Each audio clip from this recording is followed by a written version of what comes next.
CM 365, all about Carnatic music.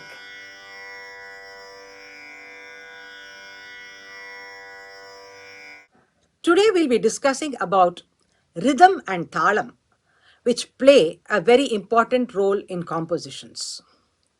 When we talk about poetry, we see that the meter is very important. Similarly, in a composition, the talam is very important. And the talam actually helps much in the composition being well knit. Here, if you look at the vritam, we see that it does have the aspect of melody and sahityam.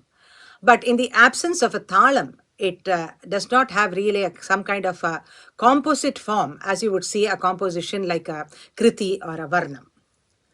And according to Bharata, we see that Shabda and Chanda, as well as melody and rhythm, he says, are inseparable. And in this context, we could also say that there should be a proper balance of rhythm and melody in a good composition.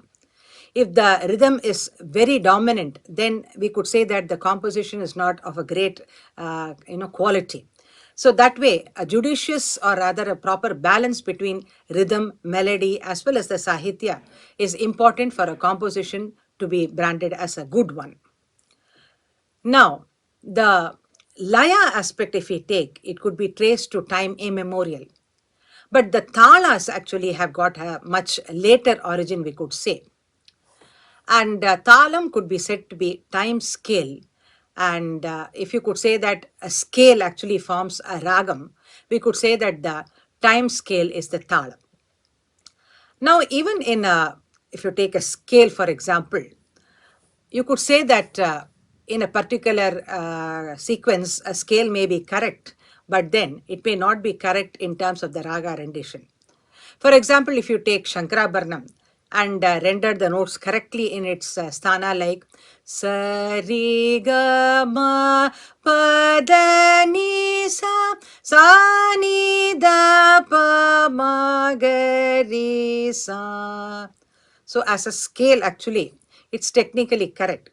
But I wouldn't call this a ragam because of the fact that what are the important gamakas which need to be incorporated here have not been done. So this is actually only a scale, but it cannot be termed as a raga. Similarly, we could say that when you are rendering a talam, probably you may render the angas correctly. For example, if you take Adi Talam, the Lagu with its Chatusra Jati having the 4 counts, the Drutam coming twice, all this may be rendered correctly. But if the internal rhythm of it is not done correctly, then the talam actually is not correct as such. So that way we see that the internal rhythm within the talam is also very, very important for it to be known as a correct kind of a talam. Now in ragam, if you don't render a note properly, we call it apaswaram. So similarly, we could also call it here as avalaya.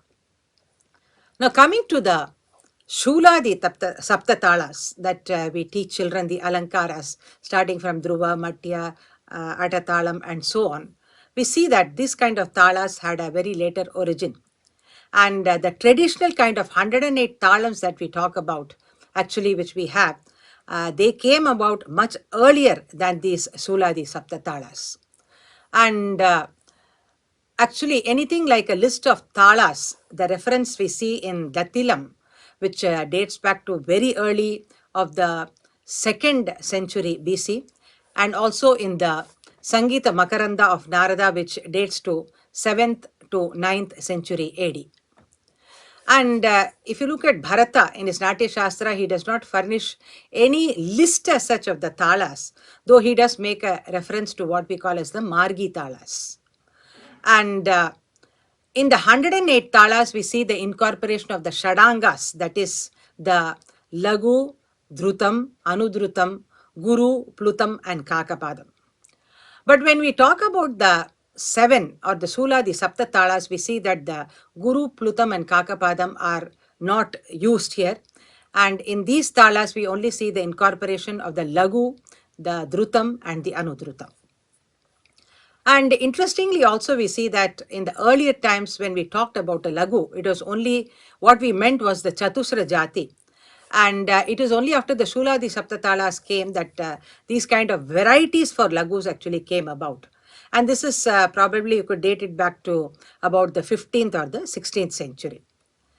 Now, Purandara Dasa's compositions are called the Suladis, probably because of also the fact that he used the Suladi Saptatalas while composing his compositions. And Venkatamaki in Chaturdansi Prakashika, he also discusses about the Shuladi Saptatalas. And in this, Venkatamaki also adds one more talam called the Jhompata Tala, which is nothing but the Chatusra Jati Tripura Tala, which we commonly now call as the Adi Talam. And as for the Lagu Jatis, we see that actually when we talk about the Suladi Sapta Talas, there are what we know is the 7 Talas, but the Jatis for Lagu actually help much to give rise to further expansion of the Suladi Sapta Talas. Thus, the Lagu, which has got varieties of Tishra, Chatushra, Khanda, Mishra and Sankirna, where the 7 Talas with each of these Lagu varieties gives us what we call as the 35 Talas. CM 365, all about Carnatic music.